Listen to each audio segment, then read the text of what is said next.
போன எபிசோட்ல சுசிலாவோட வார்த்தையை கேட்ட காந்தம்மா சுசிலா சொன்ன மாதிரி ரவி கிட்ட இருந்து காஞ்சனாவுக்கு திட்டு விழுவுற மாதிரி செஞ்சாங்க. ரவி திட்டினதுனால காஞ்சனா கோவப்பட்டு உள்ள போய் கதவு சாத்திக்கிட்டா. பிரஸ்துதம் ரூமுக்குள்ள போய் கதவு சாத்திக்கிட்ட காஞ்சனா உள்ள போய் அழுவாம ஏதோ பண்ணிக்காம ஆழமா ஏதோ உக்காந்துக்கிட்டு யோசிச்சுக்கிட்டு இருந்தா. எங்க அத்தை கொஞ்சம் சோம்பேறி, ஏதாவது கோவம் வந்தா அப்படியே முகத்துக்கு நேரா சொல்லிடுவாங்களே தவிர இந்த மாதிரி புருஷன் பொண்டாட்டிக்குள்ள சண்டைய மூட்டி விடுற எண்ணம் எங்க அத்தைக்கு இல்ல. காஞ்சனா கண்ணுல இருந்து தண்ணி வரல. அவ மனசுக்குள்ள ஆழமா ஏதோ யோசிச்சுக்கிட்டு இருந்தா. அத்தை இதுக்கு முன்னாடி சின்ன சின்ன சண்டைய என் கூட போட்டுக்கிட்டு இருந்தாங்க. ஆனா ரவிக்கு இல்லாத பொல்லாதது சொல்லி கொடுத்து திட்டு வாங்க வைக்கல. என் புருஷன் என்ன திட்டுறாரு அப்படின்னா இதுல அந்த சுஷிலாவோட கைவாடம் இருக்கு. இந்த சுஷிலாவை இப்படியே விட்டுட்டா எத்தனையோ குடும்பத்தை இந்த மாதிரி சுஷிலாங்க பிறந்து நாசமாக்கிடுவாளுங்க. உண்மையிலே சுஷிலாவுக்கு நான் யாருன்னு காட்டணும். ரூமுக்கு வெளியே காந்தம்மா, ரவி, ராகவையா கவலையோட உக்காந்து இருந்தாங்க. ரூமுக்குள்ள காஞ்சனா என்ன பண்ணிக்குவாளோன்னு பயந்துகிட்டு இருந்தாங்க. அதுக்குள்ள காஞ்சனா நிதானமா கதவு திறந்து வெளியே வந்தா. ராகவையா, ரவி தலைமையில கைய வச்சுக்கிட்டு நின்னுகிட்டு இருந்தாங்க. காந்தம்மா ஒரு பக்கத்துல ரொம்ப பயத்தோட கவலையோட நின்னுகிட்டு இருந்தாங்க. ராகவையா ஏதோ நியூஸ் பேப்பர் படிக்கிற மாதிரி இருந்தாலும் அவரோட மனசெல்லாம் இந்த பக்கம் தான் அடிச்சுக்கிட்டு இருந்தது. ரவி, நீங்க கொஞ்சம் நம்பிக்கை என்னோட வார்த்தை கேக்குறீங்களா? காஞ்சனா, இதுக்கு முன்னாடி ஏதோ கோவத்துல வாய்க்கு வந்த மாதிரி திட்டிட்டேன். நான் ஆபீஸ்ல இருந்து வரும்போது அம்மா கண்ணீர் விட்டுக்கிட்டு இருந்தாங்கல்ல, அந்த கோவத்துல தான் உன்னை திட்டிட்டேன். அதை தவிர என் மனசுல எதுவுமே இல்ல. பரவாயில்ல ரவி, நீங்க அவசியப்பட்டது உங்க அம்மாவோட கண்ணீரை பார்த்து. ஆனா அந்த கண்ணீருக்கு காரணமானவங்க யாருன்னு நீங்க தெரிஞ்சுக்கணும்ல. அத்தை, ஒரு தடவை இப்படி வரீங்களா? என்னடி, மறுபடியும் என்ன ஏதாவது சொல்ல போறியா? அத்தை, உங்களை நான் என்னத்த சொல்ல போறேன்? சுஷில் ஆண்டி உங்களோட ஸ்நேகிதியா இருக்கலாம், ஆனா அவங்க மனசு எந்த மாதிரி அப்படின்னு நீங்களும் அவங்கள பத்தி புரிஞ்சுக்கணும்ல. நம்ம பக்கத்து வீட்டு சுப்பையா மாமாவோட மருமக அவங்க வீட்டை விட்டு போயிட்டா. எதுக்குன்னு தெரியுமா? அவங்க வீட்டு பிரச்சனைக்கு அந்த சுஷிலா தான் காரணம். மருமக மாமியாருக்குள்ள சண்டைய மூட்டி விட்டு இப்ப மருமக அவங்க அம்மா வீட்டுல போயே செட்டில் ஆயிட்டான். பாந்தோம், காஞ்சனா சொன்னது 100க்கு 100 உண்மை. அந்த சுஷீலா மத்தவங்க சந்தோஷமா இருக்கிறத பார்க்க மாட்டா. பக்கா பிளான் போட்டு எப்படியாவது செஞ்சு அந்த குடும்பத்தையே பிரிச்சிருவா. மாமியார், மருமக, மத்த வீட்டுங்களெல்லாம் எல்லாரும் சந்தோஷமா இருந்தா அவங்க குடும்பத்தை உடைச்சி அதை பாக்குறதுதான் அவளோட ஹாபி. நம்ம வீட்டுல நடந்ததும் இன்னைக்கு அப்படிதான். அப்படியெல்லாம் ஒண்ணு இல்ல, அவ ஏன் நல்லதுக்காக தான் சொன்னா. மருமகளை உன் கைக்குள்ள வச்சுக்கோன்னு, எனக்கு நல்லது செய்யணும் தாங்க சொன்னா. கைக்குள்ள வச்சுக்கணும் அப்படின்னா புள்ள கூட சண்டை மூட்டி விடுறதா அத்தை? உங்களுக்கு என் மேல நம்பிக்கை இல்லைன்னா ஒரு வேலையை செய்யுங்க. சுஷீலா மறுபடியும் வருவாங்கல்ல, அப்போ நான் சொல்ற மாதிரி செய்யுங்க. நான் இப்ப உங்க கைக்குள்ளதான் இருக்கேன், நீங்க என்ன சொன்னாலும் நான் செய்யறேன் அப்படின்னு சொல்லுங்க. அப்ப அவங்களோட உண்மையான ஸ்வரூபம் வெளியே வரும். ரவி கூட அந்த விஷயத்த புரிஞ்சுக்கிட்டான். அவனோட அம்மாவோட அப்பாவித்தனத்தை அந்த சுஷீலா யூஸ் பண்ணிக்கிட்டு மாமியார் மருமகக்குள்ள சண்டைய கொண்டு வந்து விடுறான்னு புரிஞ்சுக்கிட்டான். எல்லாரும் சேர்ந்து ஒரு பிளான் போட்டாங்க. சுஷீலா 2 நாளுக்கு அப்புறம் அவங்க வீட்டுக்கு வந்தா. காந்தம்மா மருமக சொன்ன மாதிரியே விஷயத்த சொன்னாங்க. ஏண்டி காந்தம், எப்படி இருக்கு உங்க வீட்டோட நிலைமை? நான் சொன்ன பிளான் படி எல்லாமே சக்சஸ் ஆச்சா? உன் புள்ள ரவி உன் மருமகளுக்கு சரியா கிளாஸ் எடுத்தான்னு கேள்விப்பட்டேன், அது உண்மைதானா? அப்போ சுஷீலா, நீ சொன்ன பிளான் ஒர்க் அவுட் ஆயிடுச்சுடி. என் பையன் என் மருமகளை போட்டு திட்டின திட்டுக்கு என்னோட மருமக என்னோட வழிக்கு வந்துட்டா. இப்ப நான் என்ன சொல்றேனோ அதபடிதான் செய்யறா. அப்படியா காந்தம், உன் மருமக நீ சொல்ற மாதிரி எல்லாம் செய்யறாளா? இதுக்கப்புறமா தான் நீ உஷாரா இருக்கணும். அவ சைலண்ட் ஆயிட்டான்னு நீ யோசிச்சா மறுபடியும் தலை தூக்குவா. அவளுக்கு கஷ்டமான வேலையை கொடுத்துருப்பாக்கலாம். அவளோட பிறந்த வீட்டுக்கு போறேன்னு அவ வாயில இருந்து ஒரு வார்த்தை வரக்கூடாது. அப்படின்னா நான் என்ன பண்ணணும்? உன் மருமக காலையில எந்திரிச்சதுல இருந்து தூங்குற வரைக்கும் கொஞ்ச நேரம் கூட அந்த பொண்ணுக்கு ஓய்வே இருக்க கூடாது. காலையில எந்திரிச்சு வாசல் கூட்டி கோலம் போடுறதுல இருந்து நைட்டு சாப்பிட்டு முடிச்சிட்டு பாத்திரம் கழுவுற வரைக்கும் அவ தூங்குற வரைக்கும் வேலை செஞ்சுக்கிட்டே இருக்கணும். வேலை செஞ்சு டயர்ட் ஆகணும். அப்போ உங்ககிட்ட வந்து காலை பிடிப்பா. அப்போ உன் பவர் என்ன அப்படின்னு நீ அவளுக்கு காட்டணும். அதெல்லாம் சுசீலா சொல்றத காந்தம் கேட்ட உடனே, நம்ம குடும்பத்தை சரி பண்ண இவ வரல, என்னோட மருமகளை நான் சித்திர இம்சை கொடுக்க சொல்லிதான் இவ வந்திருக்கான்னு நினைச்சா. அதுக்குள்ள காஞ்சனா உள்ள இருந்து வந்தா. என்ன சுஷில் ஆண்டி, மாமியாரோட பவர் அப்படின்னா மருமகளை வேலைக்காரிய மாத்துறது மட்டும்தானா? உங்க வீட்ல இருக்கிற மருமக என்ன பண்ணிக்கிட்டு இருக்கா? காலையில எந்திரிச்சு வீட்டு வெளிய வாசலுக்கு கோலம் போட்டு பாத்திரம் கழுவிட்டு இருக்காளா? இல்ல பெரிய சாஃப்ட்வேர் கம்பெனில நைட் ஷிப்டுக்கு போய்கிட்டு இருக்காளா? நீங்களும் உங்க மருமகளை கஷ்டப்படுத்திக்கிட்டே இருப்பீங்களா? என்னடி என்ன பார்த்து அப்படி சொல்ற? நான் உன் மாமியாரு நல்லா இருக்கணும் அப்படின்னு தான் ஒரு 4 வார்த்தை சொன்னேன். எங்க அத்தையோட நல்லதுக்காகவா பக்கத்து வீதியில ஒரு வீட்டையே பிரிச்சிட்டீங்க? அது உங்க நல்லதுக்காகவா அவங்க நல்லதுக்காகவா? ஷீலா, உங்களுக்கு ஒரு விஷயத்த சொல்லணும். எங்க அத்தை கோமா என்ன ஒரு திட்டு திட்டாலும் நான் தாங்கிக்குவேன். ஆனா உங்கள மாதிரி ஜனங்களோட வார்த்தையை கேட்டு இல்ல. எங்க அத்தைய தூண்டி விட்டு எங்க வீட்டு நெருப்புல நீ குளிர் காயணும்னு யோசிச்சேனா உன்னோட வீட்டுக்கும் தீய பத்த வச்சிருவேன். உஷாரா இரு. காந்தம், பாத்தியா உன் மருமக எவ்வளவு திமிரா பேசுறா? பெரியவங்க சின்னவங்கன்னு கூட பார்க்காம மரியாதை இல்லாத மாதிரி பேசுறா பாரு. பாத்துக்கிட்டு தானே இருக்கேன் சுசீலா. அது அவளோட திமிர் இல்ல, உன்னோட குதந்திரம். என் மருமக எனக்கு என்ன தேவையோ அத செஞ்சு கொடுக்கறா. நீ சொன்ன மாதிரி அவளை வேலைக்காரியா ஆக்க வேண்டிய அவசியம் இல்ல. இதுக்கு முன்னாடி உன்னோட வார்த்தையை கேட்டு என் மகனோட வாழ்க்கைய நாசமாக்கிட்டேன். இப்ப போதும். இப்ப நீ இங்க இருந்து போறியா இல்ல உன்னை கழுத்தை புடிச்சு தள்ளட்டுமா? ரொம்ப நல்லா சொன்னீங்க அத்தை. இப்போ இந்த சுஷீலாவோட குதந்திரம் என்னன்னு நீங்க புரிஞ்சுக்கிட்டீங்கல்ல. இந்த மாதிரி ஒருத்தி நம்ம வீட்டு பக்கத்திலேயே வரக்கூடாது. இந்த மாதிரி இருக்கிறவங்களை எவ்வளவு தூரம் வச்சுக்கிறோமோ அவ்வளவு நல்லது நம்மளுக்கு. ஓஹோ, மாமியார் மருமக ஒண்ணு சேர்ந்துட்டீங்க போல. சரி, எனக்கு என்ன, உங்க கர்மம். இங்க பாரு காந்தம், ஒரு விஷயத்த ஞாபகம் வச்சுக்கோ. உன் நல்லதுக்காக சொன்னனே தவிர நான் சண்டைக்காக சொல்லல. இன்னைக்கு இல்லனாலும் என்னைக்காவது உன் மருமக சொத்தெல்லாம் அவ பேர்ல எழுதிக்கிட்டு உன்னை வீட்டை விட்டு வெளியே துரத்திடுவா. நீதான் கொஞ்சம் பார்த்து உஷாரா இருக்கணும். அப்ப நீ என்கிட்ட அழுந்துகிட்டே வருவல.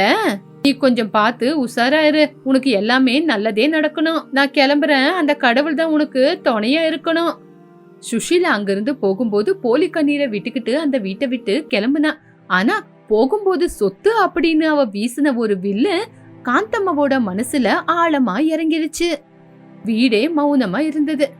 காஞ்சனா மாமியாரோட கைய புடிச்சுக்கிட்டா. அத்தை, பாத்தீங்களா அந்த பொம்பளையோட சூழ்ச்சிய? இந்த மாதிரி பொம்பளைங்களெல்லாம் நம்பாதீங்க. நம்மளோட குடும்பத்துக்குள்ள 3வது ஒருத்தி வர நம்ம விடக்கூடாது. ஆமா காஞ்சனா, நான் தப்பு பண்ணிட்டேன். சுஷீலாவோட வார்த்தையை கேட்டு நம்ம குடும்பத்துல கலகம் உண்டாக்கிட்டேன். என்ன மன்னிச்சிடுமா? என்கிட்ட நீங்க போய் மன்னிப்பு கேட்காதீங்க அத்தை. என்னை விட வயசுல நீங்க பெரியவங்க. சின்ன சின்ன சண்டை ஒவ்வொரு குடும்பத்திலயும் காமனா வர்றது. நம்ம பிரச்சனை 3வது மனுஷன் வரைக்கும் போக கூடாது. இந்த விஷயத்தெல்லாம் அங்கே நின்னுகிட்டு கேட்டுக்கிட்டு இருக்கிற ரவி ராகவையா வெளியே வந்தாங்க. ரவி காஞ்சனா கிட்ட வந்து சாரி கேட்டான். அந்த குடும்பமே ஒன்னாயிடுச்சு. ஆனா காந்தவ மனசுக்குள்ள மட்டும் சுஷீலா போகும்போது சொன்ன வார்த்தை ஆழமா பதிஞ்சிருச்சு. சொத்துக்காக உன்னோட மருமக உன்னை கழுத்தை புடிச்சு வெளியே தள்ளுவா அப்படின்னு சொன்னது யோசிச்சுக்கிட்டு இருந்தாங்க. அன்னைக்கு நைட்டு காந்தம்மா தூங்கவே இல்ல. பக்கத்துல படுத்திருக்கிற ராகவையா நல்லா தூங்கிக்கிட்டு இருந்தாரு. காந்தம்மாவோட யோசனை முழுக்க சொத்து மேலதான் இருந்தது. சுஷீலா சொன்னது உண்மையாவே இருந்தாலும் காஞ்சனா இப்போ நல்லாதான் இருக்கா. நாளைக்கே எல்லா சொத்தையும் ரவி பேர்ல எழுத வச்சுக்கிட்டு என்ன வீட்டை விட்டு வெளியே துரத்திட்டானா என்னோட நிலைமை என்ன? காஞ்சனா என்ன வீட்டை விட்டு வெளியே துரத்திடுவாளா? இல்ல இல்ல, காஞ்சனா அந்த மாதிரி பொண்ணு கிடையாது. இருந்தாலும் இந்த சொசைட்டி அப்படிதானே இருக்கு. மறுநாள் காலையில காஞ்சனா காந்தம்மாவுக்கு காஃபி கொண்டு வந்தா. காந்தம் காஞ்சனாவை சந்தேகத்தோட தான் பார்த்தாங்க. காஞ்சனா அத கவனிச்சா. என்னத்த அப்படி பாத்துக்கிட்டு இருக்கீங்க? மறுபடியும் ஏதாவது வலி ஆரம்பிச்சிருச்சா? அப்படியெல்லாம் ஒண்ணும் இல்ல காஞ்சனா. ஆமா, உன்னோட வீட்ல உனக்கு ஏதாவது சொத்து குடுக்கறாங்களா என்ன? சொத்தா? எங்க வீட்லதான் எங்க அண்ணன் இருக்கிறாரே. எங்க வீட்டு சொத்தெல்லாம் எங்க அண்ணனுக்கு தான் போய் சேரும். எனக்கு எதுக்கத்த சொத்து? நீங்க இருக்கீங்க, உங்க பையன், மாமா, நீங்க தான் எனக்கு பெரிய சொத்து. இப்ப சொல்றதெல்லாம் இப்படிதான் சொல்லுவாங்க. ஆனா காலம் போகிற போக்குல எல்லாரும் எப்படி மாறுவாங்கன்னு தெரியாது. மறுபடியும் சுஷீலா ஆண்டியோட வைரஸ் உங்க மண்டைக்குள்ள போயிடுச்சா? அவங்க போகும்போது ஏதோ சொத்தை பத்தி சொல்லிட்டு போனாங்களே, இப்ப உங்க மனசுக்குள்ள அதுதான் யோசிக்கிறீங்களா? அப்படியெல்லாம் ஒண்ணு இல்ல காஞ்சனா. இருந்தாலும் வாழ்க்கைய பத்தி பயமா இருக்கு. அத்தை, சொத்து அப்படின்னா சாதாரணமான பேப்பர் இல்ல. இதுக்குள்ள இருக்கிற மனுஷங்க. என்ன நம்புங்க அத்தை, நான் உங்களை நல்லபடியா பாத்துக்குவேன். இப்போ சொத்து பத்தி எல்லாம் எதுக்கத்த பேசணும்? என்னவோமா, எனக்கு ஏனோ மனசுக்குள்ள ஒரு மாதிரி தடுமாற்றம். நான் என்னோட மாமியாரோட ஊருக்கு போயிட்டு வரேன். அங்க ஏதோ பூஜை இருக்காமா. என்ன அத்தை, என்கிட்ட இருந்து தப்பிக்கணும்னு பாக்குறீங்களா? சரி அத்தை, போயிட்டு வாங்க. ஆனா அங்க போய் புதுசா ஏதாவது சுஷீலாவை தேடிக்கிட்டு வராதீங்க. காந்தம்மா அங்கிருந்து ஊருக்கு கிளம்புனாங்க. ஆனா அவங்களோட பிரயாணம் பூஜைக்காகவா? காந்தம்மா உங்க சொத்தை காப்பாத்திக்க ஏதாவது புதுசா பிளான லான்ச் பண்றாங்களா? சுஷீலா சொன்ன வார்த்தை அவங்க மருமக கிட்ட இருந்து அவங்கள தூரமாக்குமா? காஞ்சனா அவளோட மாமியார் மனசுக்குள்ள இருக்கிற பயத்தை எப்படி தூரமாக்குவா? இது எல்லாத்துக்கும் உங்களுக்கு சமாதானம் தெரியணும்னா 5வது எபிசோட பாருங்க. போன எபிசோட்ல கேசவையா அவனோட பகைய தீர்த்துக்கிறதுக்காக அவனோட பையனான சாகர கேசவைய பொண்ண காதலிக்க சொன்னான். காதலுக்கு ஒத்துக்கலனா குடும்பத்தை தூக்கி போட்டுட்டு வரேன்னு சிந்து சொன்ன அந்த ஒரு வார்த்தை கேசவா ராகவையா வீட்டுக்கு வந்து அந்த உண்மைய வெளியிட்டான். சாகர் குடும்பத்தோட எதிரியான கேசவனோட பையன் அப்படின்னு விஷயம் தெரிஞ்ச உடனே சிந்து நடுங்கி போயிட்டா. இந்த நொடி ராகவையா வீட்ல எல்லாரும் ஹால்ல நின்னு பேசிக்கிட்டு இருந்தாங்க. கேசவையா மூஞ்சில ஜெயிச்சிட்டோம் அப்படிங்கிற திமிரு, ராகவையா மூஞ்சில சோகம், ரவி மூஞ்சில பயங்கரமான ஒரு கோவம். சிந்து மட்டும் அதிர்ச்சியில இருந்து வெளியே வராம சாகர பாத்துக்கிட்டு இருந்தா. காஞ்சனா சிந்துவோட தோள் மேல கை வச்சு, சிந்து பாத்தியாமா, இது நீ நம்புன காதல், இதுதான் அவங்களோட உண்மையான முகம். சாகர் சொல்லு சாகர், உங்க அப்பா சொல்றதெல்லாம் பொய்ன்னு சொல்லு. நான் உன்னை உண்மையா காதலிச்சேன், நீயும் என்ன உண்மையா தானே காதலிச்ச, என்ன ட்ராக் பண்ண இதெல்லாம் பண்ணலையே. சிந்து என்னதான் பேசினாலும் சாகர் மௌனமா நின்னுக்கிட்டு இருந்தா. அந்த மௌனம் சிந்துவோட மனச உடைச்சிருச்சு. என்னம்மா சிந்து, இன்னும் உன்னால நம்ப முடியலையா? என் பையன் வந்தது உன்னை காதலிக்கிறதுக்கு இல்ல, என்னோட பகைய தீர்த்துக்கிறதுக்கு. ராகவையா பாத்தியா, உன்னோட பொண்ணோட நிலைமை, நீ இப்போ வியாபாரத்துல ஜெயிச்சிருக்கலாம், ஆனா நான் உன் பொண்ணோட வாழ்க்கையில விளையாண்டுட்டேன். இப்ப சொல்லு, யாருப்பா ஜெயிச்சது? டே கேசவா, உனக்கு எவ்வளோ தைரியம்டா, என் பொண்ணோட வாழ்க்கையில ஆட்டம் போடுறியா? உன்னை நான் சும்மா விட மாட்டேன். ரவி நில்லுப்பா. அப்பா நீங்க சும்மா இருங்கப்பா. எவ்வளோ தைரியம் இருந்தா நம்ம வீட்டுக்கே வந்து இவ்வளோ திமிரா பேசுவாங்க, இவங்கள நான் சும்மா விட மாட்டேன். என்னடா ரவி, என்ன அடிக்க போறியா? வாடா வா, அதுதான் எனக்கும் தேவை. கேசவனோட பேச்ச கேட்டு ரவி மௌனமா நின்னுட்டான். அவனால எதுவுமே பண்ண முடியல. அந்த பேச்சில இருக்கிற சூழ்ச்சிய காஞ்சனா கண்டுபிடிச்சிட்டா. எல்லாரும் மௌனமா இருக்கும்போது சாகர் நிதானமா சிந்துவோட முகத்தை பார்த்தான். அவனோட கண்ணுல ஏமாத்திட்டுமே அப்படிங்கிற கவலை இருந்தது. சிந்து, எங்க அப்பா சொன்னது உண்மைதான். நான் முதல்ல வந்தது உன்னை ட்ராக் பண்றதுக்கு தான். அந்த வார்த்தையை கேட்டு சிந்து கண்ணுல இருந்து கண்ணீர் மழையே வந்தது. அதுக்கப்புறம் நடந்தது உண்மை இல்ல சிந்து. நான் உன்னை ட்ராக் பண்ணலான்னு பாத்துக்கிட்டு இருந்தேன். ஆனா உன்னோட குணம், உன்னோட காதலை பார்க்கும்போது எனக்கு தெரியாமையே நான் உன்னை காதலிச்சிட்டேன். இது உண்மை. எங்க அப்பா கிட்ட நான் சொன்னேன், சிந்துவை நான் காதலிக்கிற மாதிரி ஏமாத்துல அவளை கல்யாணம் பண்ணிக்கணும்னு ஆசைப்படுறேன்னு. ஆனா அவரு என் பேச்ச கேட்கல. டே சாகர், என்னடா பேசுற? நம்மளோட எதிரியோட பொண்ண நீ காதலிக்கிறியா? உனக்கு என்ன பைத்தியம் பிடிச்சிருக்கா? அப்பா, பைத்தியம் எனக்கு இல்லப்பா, உங்களுக்கு தான். உங்களோட வியாபார பிரச்சனைய வீடு வரைக்கும் கொண்டு வந்துட்டீங்க. சிந்து என்ன ரொம்பவே நம்பிட்டா. அந்த நம்பிக்கைய நான் ஏமாத்த மாட்டேன். சிந்து, ஐ எம் சாரி. எங்க அப்பா பேச்ச கேட்டு உன்னை காதலிச்சேன். ஆனா என்னோட காதல் உண்மையானது. சாகர், இப்ப எது சாகர் உண்மை? நீ சொல்றதா இல்ல உங்க அப்பா சொல்றதா? நான் உங்க எல்லாருக்கும் பொம்மை ஆயிட்டேனா? சிந்து ப்ளீஸ் சிந்து, அப்படியெல்லாம் பேசாத சிந்து. எனக்கு நீ வேணும். உங்க அப்பா கால்ல வேணா விழுவுறேன், ப்ளீஸ் சிந்து. சாகரோட வார்த்தைய கேட்கும்போது கேசவையா யோசிக்க ஆரம்பிச்சா. ஆனா கேசவ மட்டும் கோவத்துல கொந்தளிச்சு போயிட்டான். டேய், உன்னை நம்புனா நீயும் என்ன ஏமாத்த பாக்குறியா? காதல் இல்ல, மண்ணாங்கட்டி இல்ல. வாடா இப்போ என் கூட வீட்டுக்கு வா. கேசவும் சாகரோட கைய புடிச்சு இழுத்துக்கிட்டு இருந்தான். ஆனா சாகர் அந்த இடத்த விட்டு நகர்ல. இதையெல்லாம் பார்த்து புரிஞ்சுக்கிட்ட காஞ்சனா ஒரு முடிவெடுத்தான். கேசவன் கூட சாகரை வெளியே அனுப்பி வச்சுட்டா இந்த பிரச்சனைக்கு முடிவு வராது. அதுக்குதான் அவ யோசிச்சு முடிவெடுத்தான். ஒரு நிமிஷம் நில்லுங்க கேசவையா. எல்லாரும் காஞ்சனாவையே பாத்துக்கிட்டு இருந்தாங்க. எங்க கிளம்பிட்டீங்க? எங்க வீட்டுக்கு வந்திருக்கீங்க. ஒரு வாய் பச்சை தண்ணி கூட குடிக்காம போனா நம்மளோட கல்ச்சர் என்ன ஆவறது? என்னது, உங்க வீட்ல தண்ணி குடிக்கணுமா? நீங்க என்னோட எதிரிங்க, மறந்துட்டீங்களா? எதிரிங்க அப்படிங்கறது நம்மளோட வியாபாரத்துல மட்டும்தான், வீட்ல கிடையாது. அத்தை, நீங்க போய் அவங்களுக்கு பச்சை தண்ணி கொண்டு வாங்க. சிந்து, நீ போய் எல்லாருக்கும் காஃபிய கொண்டு வா. காஞ்சனா, நீயும் என்ன பேசுற? நம்மள ஏமாத்தினவங்களுக்கு நம்ம தண்ணி காஃபிய குடுக்கணுமா? ரவி, நம்ம வீட்டுக்கு வந்தவங்கள அவமானப்படுத்தி அனுப்புறது நம்ம கல்ச்சரே இல்ல. கேசவையா உக்காருங்க. தம்பி சாகர் உக்காருப்பா. ராகவையாவுக்கு காஞ்சனா என்ன பேசுற அப்படின்னு புரியலனாலும் மருமக மேல ஒரு நம்பிக்கை இருந்தது. கேசவம் கூட சோஃபால உக்காந்துட்டாரு. சிந்து அழுந்துகிட்டே கிச்சனுக்கு போனா. இந்தாங்க தண்ணி குடிங்க. இதுல ஏதாவது கலந்திருக்கீங்களா? இங்க பாருங்க கேசவையா, அந்த மாதிரி குணம் எங்களுக்கு இல்ல. அந்த குணம் இருக்கிறது உங்களுக்கு. எதிரியா இருந்தாலும் அமிர்தத்தை கொடுப்போம். சில்லுன்னு இந்த தண்ணிய குடிச்சா உங்களோட கோபமும் குறையும். கேசவம் தண்ணிய குடிச்சிட்டு காஞ்சனா சொன்னதை பத்தியே யோசிச்சுக்கிட்டு இருந்தாரு. இங்க பாரு கேசவா, நீ வியாபாரத்துல என்ன ஏமாத்தணும்னு பார்த்த. அந்த வியாபாரத்தை வியாபாரம் மட்டுமாதான் நான் பார்த்தேன். ஆனா நீ என் பொண்ணோட வாழ்க்கைய ஏமாத்தணும்னு பார்த்த. அது தப்பில்லையா? ராகவையா, ஊரு ஜனங்க முன்னாடி என்ன நிக்க வச்சு தலை குனிய வச்சு என் மரியாதைய எடுத்துட்ட. இன்னும் என் மனசுக்குள்ள கொந்தளிச்சுக்கிட்டு இருக்க. இங்க பாருங்க கேசவையா, அந்த பகைய தூண்டுனது கூட நீங்க தானே. எங்களை பிசினஸ்ல நாசம் பண்ணணும்னு யோசிச்சது கூட நீங்க தானே. அதுக்குன்னு ஒரு பொண்ணோட வாழ்க்கைய நாசம் பண்ணணும்னு நினைக்கிறது தப்பில்லையா? உங்க பையன் சாகர் உண்மைய சொல்லிட்டாரு. அதனால சிந்தோட மனசு பாதிக்கல.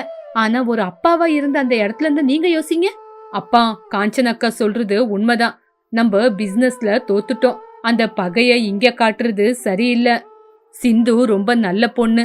அவ நம்ம வீட்டுக்கு வந்தா நம்மளோட வீட்டு கௌரவம் அதிகமாகுமே தவிர எந்த விதத்திலயும் குறையாது. கேசவா, நீ எங்களோட எதிரி.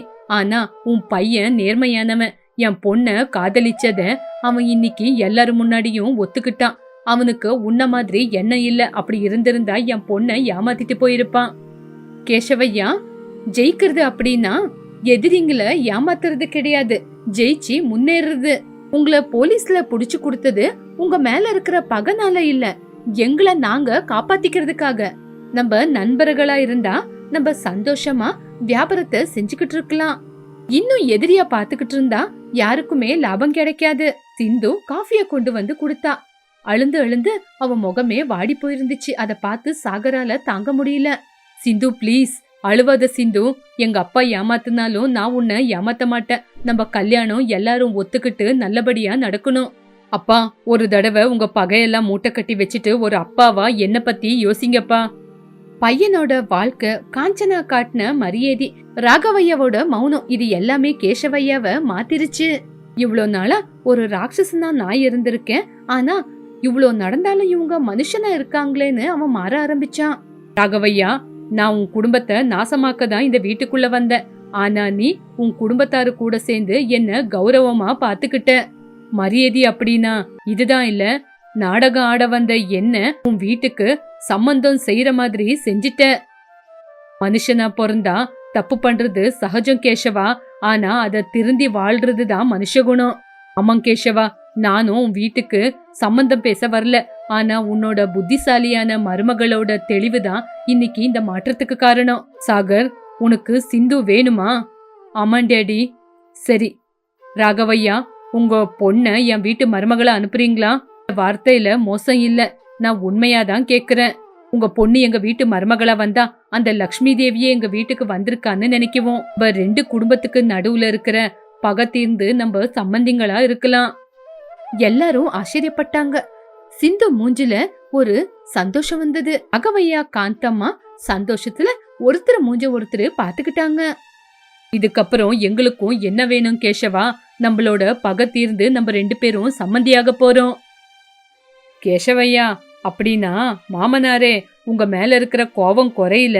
ஆனா சாகருக்காக இந்த கல்யாணத்துக்கு ஒத்துக்கிறேன். எல்லாரும் சிரிச்சாங்க. அந்த இடமே சந்தோஷமா மாறிச்சு. காஞ்சனா, உன்னை பார்த்தா எனக்கு ரொம்ப பொறாமையா இருக்குமா.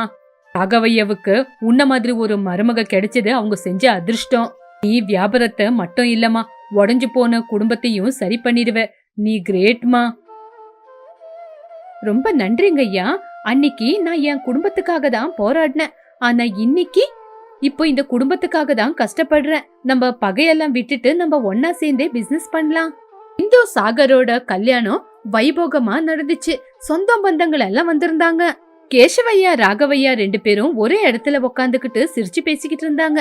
காந்தம்மா காஞ்சனா 2 பேரும் கல்யாணம் பிஸில இருந்தாங்க.